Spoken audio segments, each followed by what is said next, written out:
ओम शांति। ओम शांति। आज की तारीख है 10 नवंबर 2021। साकार महावाक्य। बाबा कहते, मीठे बच्चे, भारत सभी का तीर्थ स्थान है। भारत सभी का तीर्थ स्थान है, इसलिए सब धर्म वालों को भारत तीर्थ की महिमा सुनाओ। सबको संदेश दो।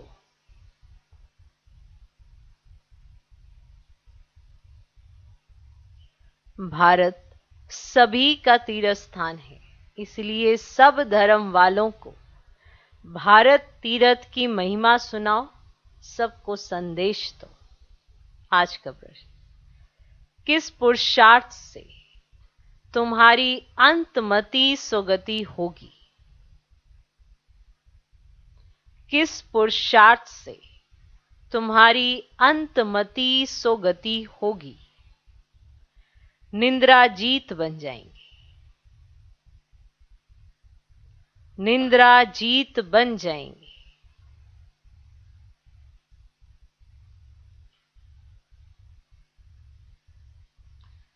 किस पुरुषार्थ से तुम्हारी अंतमति सुगति होगी? निंद्रा जीत बन जाएंगे।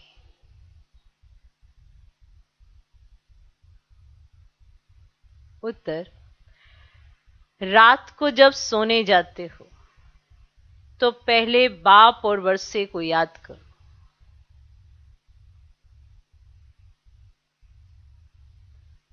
रात को जब सोने जाते हो तो पहले बाप और वर्षे को याद करो। स्वदर्शन चक्र फिराते रहो। स्वदर्शन चक्र फिराते रहो। रात को जब सोने जाते हो तो पहले बाप और वर्षे को याद करो। स्वदर्शन चक्र फिराते रहो। जब नींद आए तो सो जाओ। फिर अंतमति सुगति हो जाएगी। तो पहले रात को जब सोने जाते हो तो पहले बाप और वर्षे को याद करो। स्वदर्शन चक्र फिराते रहो। फिर जब नींद आए तो सो जाओ। फिर अंतमति सुगति हो जाएगी। सवेरे उठेंगे तो वही पॉइंट याद आती रहेगी। सवेरे उठेंगे तो वही पॉइंट याद आती रहेगी। ऐसा अभ्यास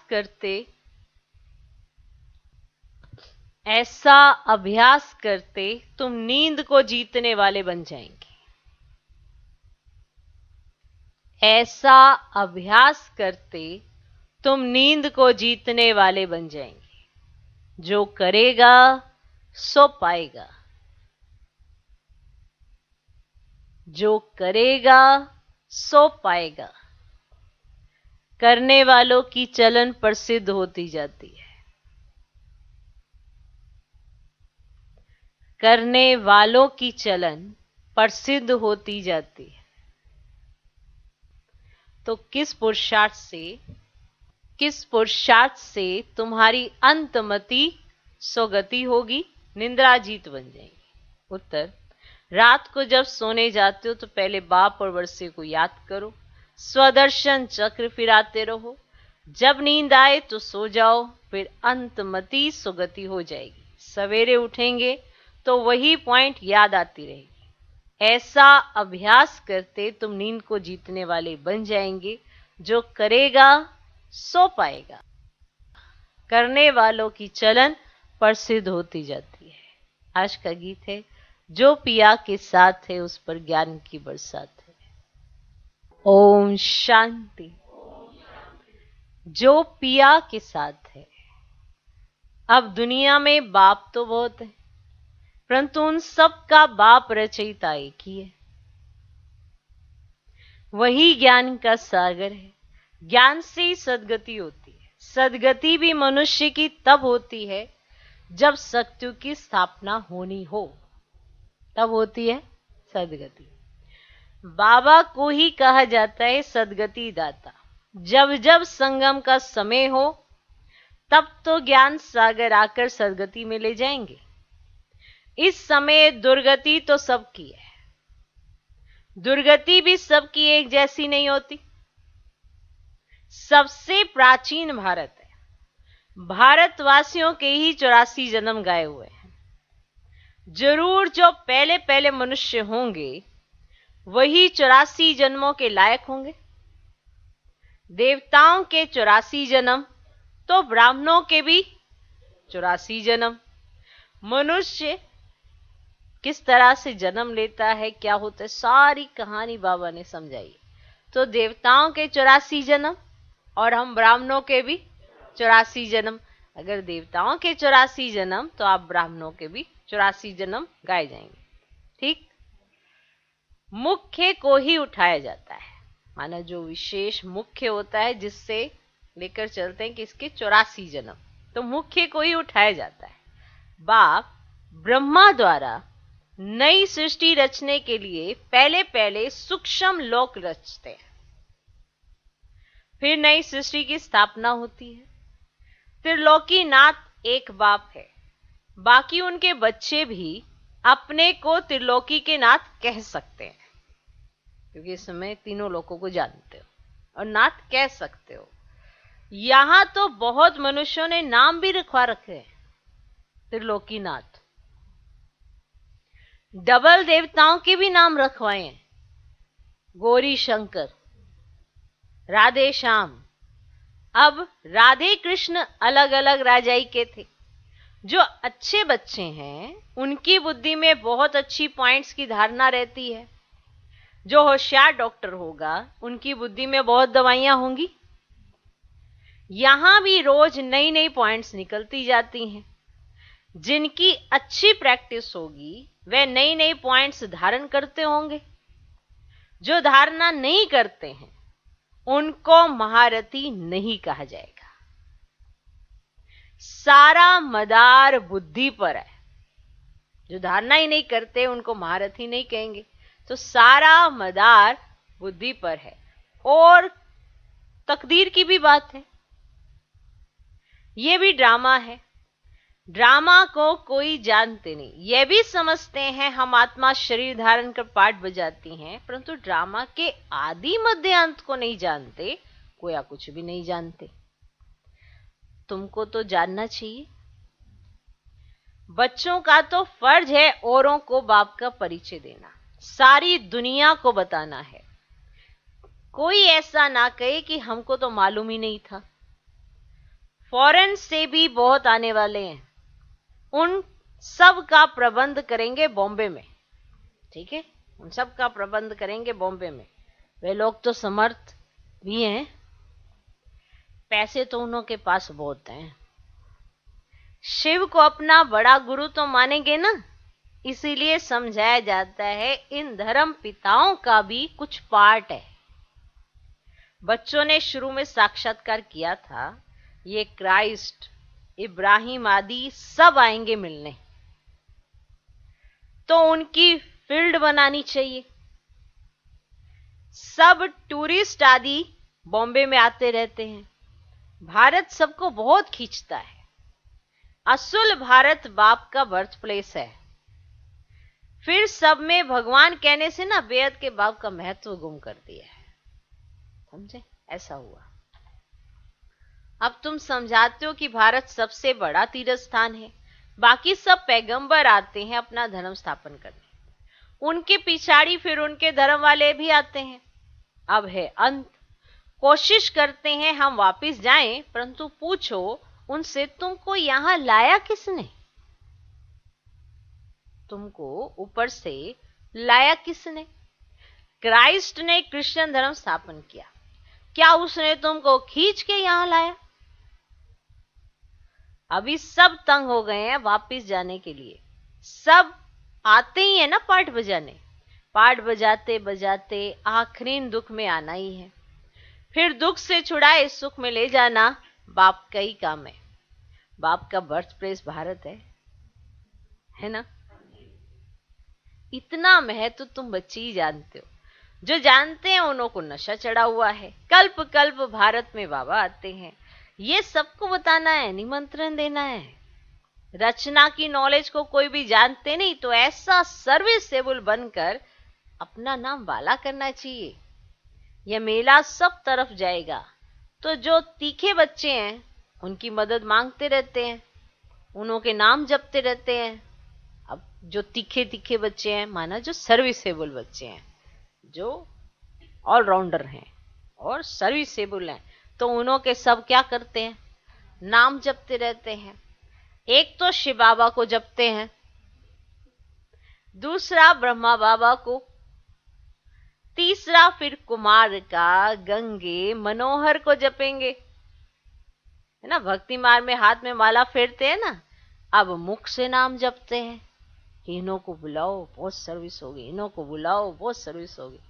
तो मुख से नाम जपते हैं, फलानी बहुत सर्विसेबल है, निरहंकारी है, मीठी है, ऐसे तो जपते हैं ना। अब जिसमें इतने गुण होंगे उनको याद तो किया जाएगा ना, कि निरहंकारी है, मीठी है, देह अभिमान नहीं है। कहते हैं ना, धुरत धुराए मन स्नेह दो तो स्नेह मिलेगा, स्नेह दो तो स्नेह मिलेगा। अब आप कहते हैं तुम दुखी बने हो, तुम मुझे याद करेंगे तो मैं भी मदद करूंगा। तुम नफरत करेंगे तो ये तो गोया अपने ऊपर ही नफरत करते हैं ना। पद नहीं मिलेगा, धन कितना था मिलता है, किसको लॉटरी मिलती है तो कितना खुशी होती है, उनमें भी कितने इनाम आते हैं, फिर सेकंड प्राइज थर्ड प्राइज भी होती है। यह भी ईश्वरीय रेस है, ज्ञान और योग की रेस है। जो उनमें तीखे जाएंगे वही गले का हार बनेंगे और तख्त पर नजदीक बैठेंगे। ऐसा ही है ना। तुम सब हो कर्म योगी। क्या हो?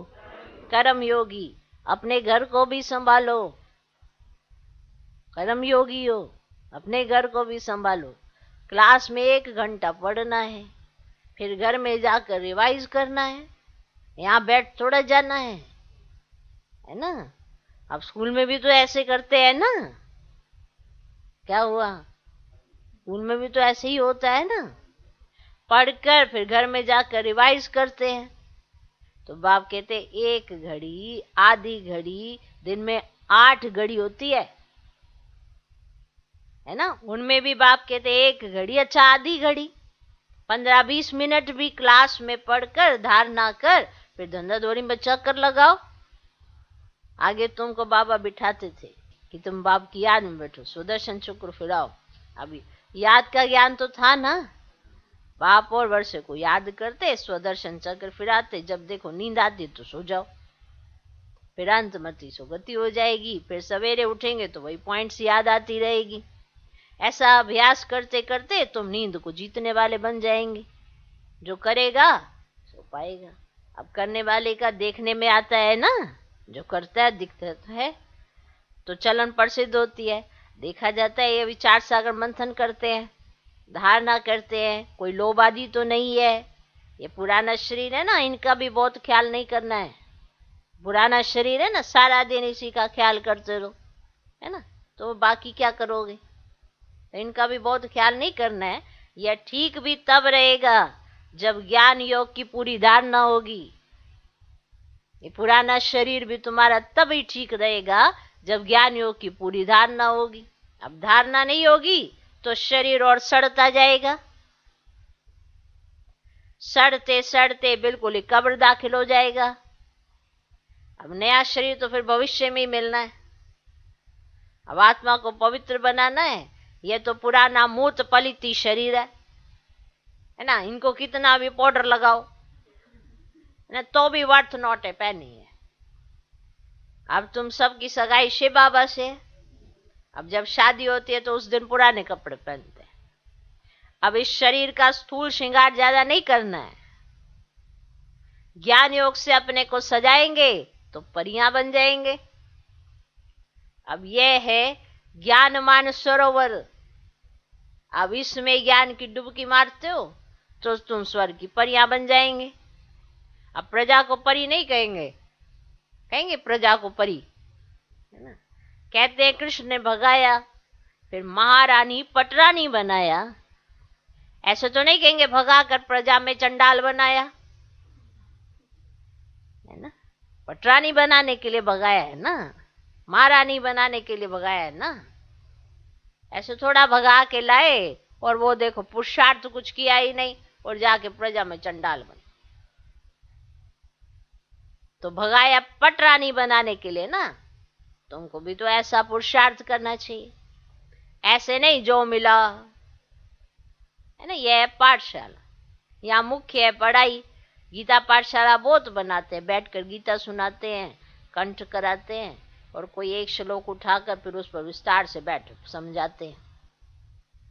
कोई ऐसे ही पढ़ते हैं और कोई एक श्लोक पर आधा पौना घंटा भाषण करते हैं, उनसे फायदा कुछ भी नहीं। अब यहाँ तो बाप बैठ पढ़ाते हैं, एम ऑब्जेक्ट क्लियर है। और कोई भी वेद शास्त्र पढ़ने में एम ऑब्जेक्ट नहीं है, कोई भी वेद शास्त्र पढ़ने में एम ऑब्जेक्ट नहीं है। पुरुषार्थ करते रहो, परंतु मिलेगा क्या? जब बहुत भक्ति करते हैं तब भगवान मिलता है। सो भी रात के बाद दिन जरूर होगा। तो कल्प की आयु कोई क्या बताते हैं, अब समझाने की भी तो ताकत चाहिए ना। अब योग बल से काम निकालना है, अगर नहीं कर सकते तो गोया ताकत नहीं है, योग नहीं है। बाबा भी मदद उन्हों को करते हैं जो योग युक्त बच्चे हैं, जो योग युक्त बच्चे हैं। ड्रामा में जो है वह रिपीट होता है, सेकंड सेकंड जो पास्ट होता जाता है, टिक टिक होती जाती है। हम श्रीमत से एक्ट में आते हैं, श्रीमत पर नहीं चलेंगे तो श्रेष्ठ नहीं बनेंगे। नंबर बात तो है ना। ये लोग समझते हम एक हो जाएं, पर अर्थ का पता ही नहीं है एक होना किसे कहते हैं। तो एक क्या हो जाए? क्या एक फादर हो जाना चाहिए या एक ब्रदर हो जाना चाहिए? क्या हो जाना चाहिए? एक हो जाए। हा? कुछ भी बोलते हैं एक हो जाए, तो बताओ एक फादर हो जाना चाहिए सबको या एक ब्रदर हो जाना चाहिए? अगर ब्रदर्स कहते हो तो भी ठीक है। अब श्रीमत से बरोबर हम एक बन सकते। तुम सब एक मत पर चलते हो, तुम्हारा बाप टीचर गुरु एक है। जो पूरा श्रीमत पर नहीं चलेंगे वह श्रेष्ठ नहीं बन सकेंगे, वो स्पष्ट सी बात है। अब श्रीमत कहाँ मिल रही है? मुरली में। मुरली कहाँ है? सबके पास। तो श्रीमत लो, जो मुरली में कहा जाए वो अप्लाई करो, फिर देखो श्रेष्ठ बन जाएंगे। अब भगवान कहे ये और करे कुछ और तो श्रेष्ठता कहाँ से आएगी? और खुद में असंतुष्टता ही रहेगी, क्योंकि मुरली जो कहती है वही तो श्रीमत है। अब श्रीमत मिलती है, उसके हिसाब से चलो, फिर देखो कैसे श्रेष्ठता नजर आती है। अब मुरली कहे ऐसा करो और हम कुछ और करें तो अंदर अंदर असंतुष्ट रहेंगे, क्योंकि श्रीमत पर तो चले नहीं। अब श्रीमत पर चले तो श्रेष्ठ बन सकेंगे, अगर एकदम नहीं चलेंगे तो खत्म हो जाएंगे। रेस में जो लायक होशियार होते हैं तो उनको ही तो रखते। तो जो पूरा श्रीमत पर नहीं चलेंगे वे श्रेष्ठ नहीं बन सकेंगे, अगर एकदम नहीं चलेंगे तो खत्म हो जाएंगे। अब रेस में जो लायक होशियार होते हैं उनको ही रखते हैं। बड़ी रेस में अच्छे घोड़े निकालते हैं, क्योंकि लॉटरी भी तो बड़ी रखते हैं ना फिर उसके ऊपर। तो यह भी ह्यूमन अश्व रेस है, आप सारे घोड़े हो, तो यह भी ह्यूमन अश्व रेस है। हुसैन का भी घोड़ा दिखाते हैं ना। अच्छा, हिंसा दो प्रकार की होती है, पता है ना। हिंसा दो प्रकार की। नंबर 1 है काम कटारी, जो आधा कल्प से अपना भी खून दूसरों का भी खून करते हैं। अपना भी खून किया, दूसरे का भी खून करते हैं। इस हिंसा को कोई जानते नहीं, सन्यासी भी ऐसे नहीं समझते हैं, सिर्फ वे कह देते हैं ये विकार है। बाप तो कहते हैं बच्चे ये काम महाशत्रु है, ये आदि मध्य अंत दुख देने वाला है। यह भी सिद्ध कर बताना है कि हमारा प्रवृत्ति मार्ग है, राजयोग है, तुम्हारा हठ योग है। तुम शंकराचार्य से हठ योग सीखते हो, हम शिवाचार्य से राजयोग सीखते हैं। आगे चलकर तुम्हारी प्रत्यक्षता होगी जरूर। कोई प्रश्न पूछते तो देवताओं के 84 जन्म 5000 वर्ष में हुए। अच्छा, क्रिश्चियंस के कितने हुए? 5000 वर्ष के अंदर माना 84 जन्म देवताओं के कहेंगे। अच्छा बताओ, क्रिश्चियंस के कितने हुए? अब क्राइस्ट को 2000 वर्ष हुए, तो उस अब हिसाब करो उनके एवरेज कितने जन्म हुए होंगे। माना देवी देवता स्टार्टिंग से है तो पूरे ऐसे जन्म लगा के 84 हुए, तो क्राइस्ट को 2000 वर्ष हुए हैं, तो उनके एवरेज कितने जन्म हुए होंगे?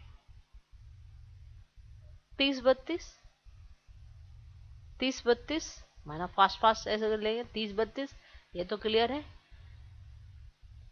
जो बहुत सुख देखते हैं, ध्यान से सुनना, जो बहुत सुख देखते हैं वे बहुत दुख भी देखते हैं। और धर्म वालों को कम सुख कम दुख मिलता है। इसलिए आप कहेंगे विदेश में ये नहीं है, ये नहीं है, उसका कंपैरिजन यहाँ के लोगों से करते रहेंगे तो आपको नहीं पता वो इस समय सुख देख रहे हैं और आपके पास इस समय दुख है, और इस समय वो भी दुख देख रहे हैं। ये अभी जो समय है दुख सुख उनका दोनों को देखने का है। कोई उतरी अभी लास्ट में आत्मा है तो क्या कर सकते हैं। इसलिए बाबा बीच बीच में याद दिलाते, भारत क्या, भगवान क्या, तुम्हारा भाग्य क्या, और तुम्हारे इतने जन्म यहाँ होते हैं। तो जो बहुत सुख देखते हैं वे बहुत दुख भी देखते हैं, और धर्म वालों को कम सुख कम दुख मिलता है। एवरेज का हिसाब निकालना है ना। मुख्य जो प्रिसेप्टर्स हैं उनका जन्म निकालेंगे, पीछे जो आते हैं वह थोड़े थोड़े जन्म लेते हैं। माना जो क्राइस्ट है, माना बाकी जो वे बुद्ध है, इस्लाम है, जो उनके प्रिसेप्टर्स हैं, माना स्थापक हैं, उनके हिसाब का निकाला जाएगा ना, क्योंकि बाकी सब की तो जन्म जो है वो कम होते जाएंगे ना, उस हिसाब से वो ऊपर से नीचे उतरेंगे। अब बुद्ध का, इब्राहिम का भी हिसाब निकाल सकते हो करके। 1-2 जन्म का फर्क पड़ेगा, एक्यूरेट तो नहीं बता सकते, अबाउट में समझाते हैं ना, अबाउट इतना सा।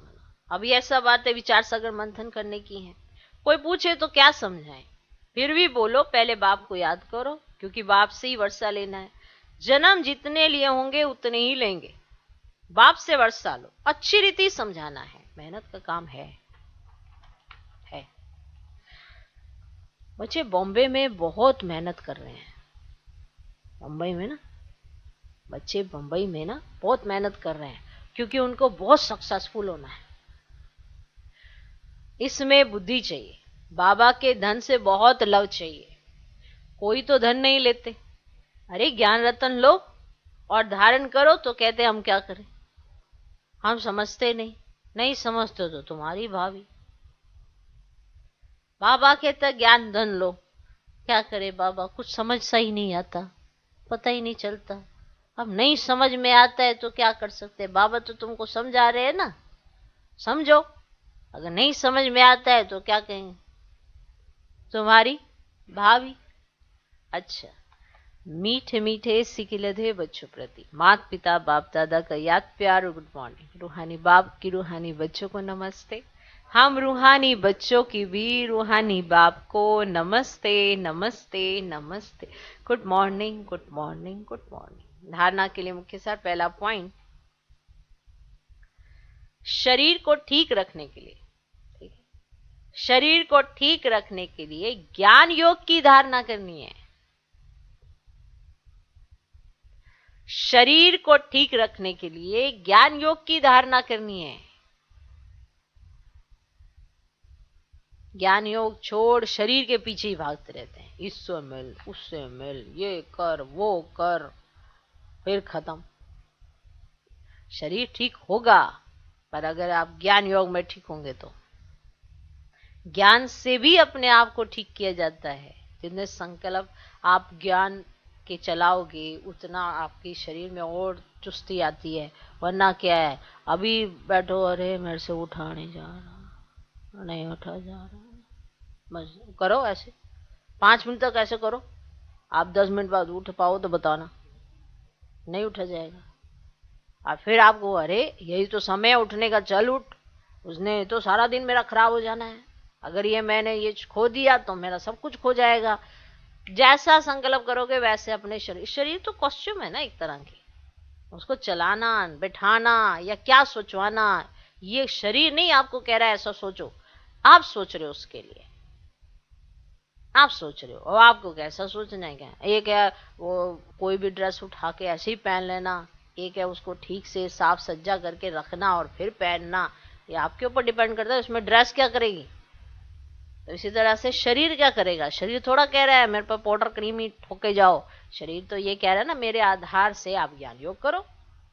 प्राप्ति तो आत्मा को होनी है ना, शरीर को थोड़ा है। ठीक, तो जैसा सोचोगे वैसे ही अपने आप को चला लोगे। इसीलिए तो कहा जो करेगा सो ही पाएगा ना, कि उसने अपने शरीर से कैसे, हमको न्यारे रहना ही पड़ेगा। सोचो आज मेरा शरीर ठीक नहीं है, आज उसको बड़ा सुलाना है, तो भी ज्यादा सोते सोते भी शरीर बीमार पड़ जाता है, फिर आगे नहीं मिलेगा तो फिर और सी चीज के पीछे भागते रहेंगे। तो ये हमारा शरीर है, इसको जैसा चलाना चाहो वैसे वो चल जाता है। बाकायदा इसकी कि इसको पाउडर क्रीम लगा के आप इसे सोचोगे आप बड़ा सुंदर बन जाएगा, उससे सुंदर नहीं बनता है, ज्ञान योग से ही सुंदर बनता है। तो शरीर को ठीक रखने के लिए ज्ञान योग की धारणा करनी है, किसी भी चीज का लोभ नहीं रखना है, किसी भी चीज का लोभ नहीं रखना है, इस ज्ञान योग से सजना है, इस ज्ञान योग से सजना है, स्थूल श्रृंगार से नहीं। इस ज्ञान योग से सजना है, स्थूल श्रृंगार से नहीं। शरीर को ठीक रखने के लिए ज्ञान योग की धारणा करनी है, किसी भी चीज का लोभ नहीं रखना है, इस ज्ञान योग से सजना है, स्थूल श्रृंगार से नहीं। दूसरा पॉइंट, एक घड़ी आधी घड़ी पढ़ाई अवश्य पढ़नी है, एक घड़ी आधी घड़ी पढ़ाई अवश्य पढ़नी है, ज्ञान और योग में रेस करनी है।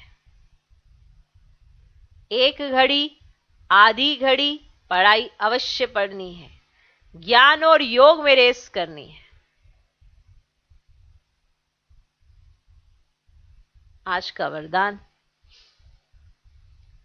सर्व के दिलों के राज को, सर्व के दिलों के राज को जान, सर्व को राजी करने वाले सदा विजयी भव। सर्व के दिलों के राज को जान, सर्व को राजी करने वाले सदा विजयी भव। विजयी बनने के लिए हर एक के दिल के राज को जानना है, विजयी बनने के लिए हर एक के दिल के राज को जानना है। किसी के मुख द्वारा निकलने वाले आवाज से उसके दिल के राज को जान लो कि कोई कैसे बात कर रहा है, फिर उसके दिल के राज को जान लो तो विजयी बन सकते हो। लेकिन दिल के राज को जानने के लिए अंतर्मुखता चाहिए। अगर आप इतना ही आवाज में आते रहते हो तो फिर आप समझ नहीं पाओगे। अंतर्मुखी होंगे तभी दूसरों के दिल के राज को जान सकोगे। दिल के राज को जानने के लिए अंतर्मुखता चाहिए। जितना अंतर्मुखी रहेंगे उतना हर एक के दिल के राज को जानकर उसे राजी कर सकेंगे। राजी करने वाले ही विजयी बनते हैं। माना जो जान पाएगा तभी किसी को राजी करेगा ना। जब कोई जान ही नहीं पाएगा तो राजी कैसे करेगा। अगर आपने जानना है तो उसके लिए अंतर्मुखता चाहिए। माना बाहर मुखी बहुत ज्यादा आवाज में आना, बहुत ज्यादा टू मच सोचना, ऐसा नहीं होना चाहिए। अंतर्मुखी एक बाप के साथ होंगे तो सबके दिलों के राज को जानकर दूसरों को राजी कर सकेंगे। ठीक, जैसे कोई क्या सोच रहा है और अगर आप उसका जो वो सोच रहा है उसका वो कार्य कर देते हो तो उसके अंदर से ब्लेसिंग निकलती है और ब्लेसिंग आपको मिलती है तो आपको बड़ी खुशी होती है। इसीलिए अगर दूसरों के दिल के राज को जान जाओगे तो दूसरों को राजी कर पाओगे। और अगर आप राजी करना चाहते हो तो पहले अंतर्मुखता का अभ्यास करो। आज का स्लोगन, वैराग्य ऐसी योग्य धरनी है जिसमें जो भी फल डालेंगे वह फलीभूत अवश्य होगा। वैराग्य वृत्ति माना हर चीज से आपका वैराग्य।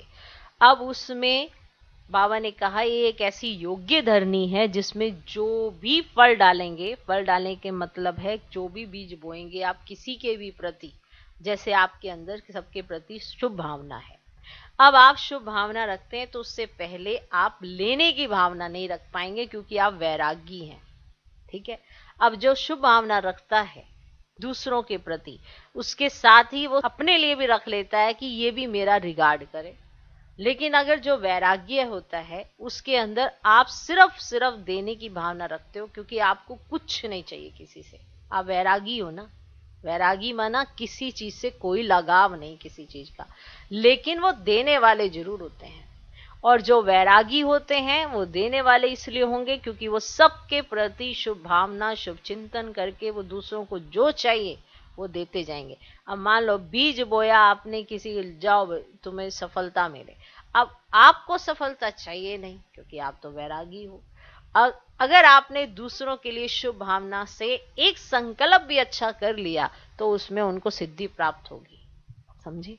तो वैराग्य एक ऐसी धरनी है जिसमें जो भी फल डाला जाए, माना दूसरों के प्रति जो भी आप चीज करना चाहें तो वो फलीभूत अवश्य होता है। माना उसका रिजल्ट आपको अवश्य मिलेगा, चाहे आप कुछ भी सोचें। जैसे घर परिवार में आप दूसरों के प्रति अच्छा सोचने की कोशिश तो करते हो, लेकिन चाहना कुछ लेने की भी करते हो। जब आपको अपने परिवार से कुछ लेना नहीं सिर्फ देना है तो फल तो निकलेगा। इसीलिए जो कोई आत्माएं अगर आपकी आज बात नहीं भी सुनती हैं, नहीं भी मानती हैं, लेकिन आप तो वैराग्य वृत्ति वाली आत्माएं हो, आपको वैराग्य है सारी चीजों से, लेकिन दूसरों के लिए करके देने से वैराग्य की बात नहीं आ रही है। यहाँ पर दूसरों को देते जाओ, जितना दे सकते उतना दो। यानी कि जो भी भावना से आप जो भी बीज बोओगे वो दूसरों के लिए फलीभूत जरूर होगा। क्लियर? माना एक ऐसा वैराग्य है हर चीज से, देह से, देहधारियों से। वैराग्य का यहां मतलब ये है एक्सपेक्टेशन। माना अगर आपने चारों तरफ से अपनी उम्मीदें यानी एक्सपेक्टेशन, मुझे इससे ये उम्मीद है, उससे ये उम्मीद है, ये खत्म कर दी, आपको वैराग्य आ गया, तो फिर कहीं जाकर आप दूसरों के लिए जो भी चिंतन करेंगे वो फलीभूत अवश्य होगा। क्लियर? माना आपको उम्मीद ही नहीं है किसी से कि हाँ भी कोई आपको कुछ दे, क्योंकि आपका देह से वैराग्य है। आपको अपनी देह से भी कोई नहीं है, देहधारियों से वैराग्य है। यहाँ आपको कोई एक्सपेक्टेशन नहीं है किसी चीज से, लेकिन आप देना जरूर चाहते हैं। तो आप दूसरों के प्रति, कई बार ऐसी आत्माएं होती हैं जो चाहती हैं मेरे को कुछ ना मिले, सबको सब मिले, अपने लिए कुछ नहीं सोचती हैं। तो अपने लिए वो कब नहीं सोच पाएंगी? जब उनके अंदर वैराग्य होगा तब नहीं सोच पाएंगी। वरना हर एक आत्मा इस समय अगर आप देखेंगे कोई कुछ करेगी तो सामने से उम्मीद भी रखेगी, तो उसका फल नहीं निकलता है, नहीं मिलता उसको कुछ भी। और फिर जब नहीं मिलता तो वो दुखियार हो जाती है, फिर वो सुनाने लग जाती है मैंने तेरे लिए ये किया, मैंने तेरे लिए ये किया। अब वैराग्य नहीं था लेकिन कर रही थी, अब कर रही थी तो उसको भी कुछ चाहिए। अब जब उसको चाहिए तो फिर नहीं मिलेगा तो वो वैराग्य वृत्ति कहाँ से रहेगी? फ्रस्ट्रेशन आ जाएगी उसके अंदर, इरिटेशन आ जाएगी और एक्सपेक्टेशन शुरू हो जाएगी, तो फिर रिलेशंस खराब हो जाते हैं। तो आप किसी के लिए भी कुछ भी सोचेंगे तो आप फलीभूत नहीं कर पाएंगे। यानी वरदान से रिलेट भी आप इसको जोड़ सकते हैं कि आप दूसरों के लिए कर ही तब सकते हैं जब आप सारी चीजों से वैराग्य को धारण कर पाते हैं, और कोई भी आप उसमें फल बोएंगे माना दूसरों के लिए तो वो फलीभूत अवश्य होगा। किसी तरह से भी ले जा सकते हैं, लेकिन वैराग्य की धरनी, जब देहधारियों से वैराग्य वृत्ति आ जाती है तभी आप दूसरों के लिए सब कुछ करने के लिए सक्षम हो जाते हैं। तो ही आप कोई भी बीज डालेंगे उसका फल निकलेगा और आपका हर संकल्प सिद्ध होगा। क्लियर? आपके हर संकल्प सिद्ध होते जाएंगे। अभी क्यों नहीं होते हैं? क्योंकि अभी हमारी खुद की ही उम्मीदें अभी पूरी नहीं हो रही हैं, कोई ना कोई उम्मीद रह जाती है, हमारा खुद का ही वैराग्य अभी नहीं आया है। तो इसीलिए वो जो भी हम बीज बोते हैं या जो भी हम फल बोते हैं वो फलीभूत नहीं होता। जो हम सोचना चाहते हैं दूसरों के प्रति वो नहीं होता, क्योंकि हमारी एक्सपेक्टेशन खुद ही खत्म नहीं होती है। जैसे हम किसी कहते हैं यार ये हमसे अच्छे से बात क्यों नहीं करते हैं, ये हमारे साथ ऐसा क्यों व्यवहार करते हैं, हम उनसे पूछना है, हमें अपने आप से पूछना है कि किसी के कैसे भी बात करने से क्या उसका असर मेरे ऊपर क्यों हो रहा है। नहीं होना चाहिए। आप तो वैरागी हो ना, आपको देना आना चाहिए, लेना नहीं। आपको क्या लेना उससे कि वो कैसे व्यवहार कर रहा है, वो हो सकता है उसकी अपनी परेशानियां बहुत है। तो आपको तो सिर्फ देते जाना है। इसीलिए सबके लिए यही होना चाहिए कि अगर आप वैराग्य वृत्ति को धारण कर लेते हो तो आप देना सीख जाते हो, माना आप जो भी संकल्प करेंगे वो सिद्ध अवश्य होगा। ओके।